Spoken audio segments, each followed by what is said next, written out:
एक ऐसी सच्चाई जिसे सुनकर रूह कांप उठे, इंसानियत को शर्मसार कर देने वाली कहानी। एक बहू जिसे 6 साल तक भूखा रखा गया और अंत में उसकी जान ले ली गई। ये कहानी है केरल के कोल्लम जिले की तुषारा की, एक ऐसी मासूम लड़की जिसकी शादी के बाद जिंदगी नर्क बन गई।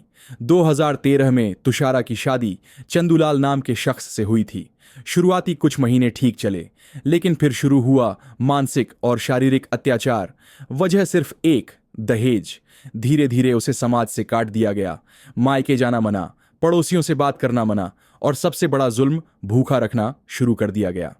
तुषारा को इस कदर छिपा कर रखा गया कि घर के चारों तरफ 8 फीट ऊंची टिन की दीवारें खड़ी कर दी गईं, ताकि कोई देख भी न सके कि अंदर क्या हो रहा है। 6 साल तक ये जुल्म चलता रहा।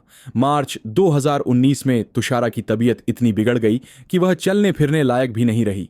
जब उसे अस्पताल लाया गया तब तक बहुत देर हो चुकी थी। उसका वजन सिर्फ 21 किलो रह गया था, यानी एक छोटे बच्चे जितना। इस केस में कोई चश्मदीद नहीं था, कोई पुख्ता सबूत नहीं था, लेकिन 2 महिलाओं की गवाही ने मामले को पलट दिया। एक पड़ोसन ने बताया कि कैसे एक दिन तुषारा की थाली उसके सामने फेंक दी गई और कहा गया, अगर खाना है तो जमीन से उठा के खा।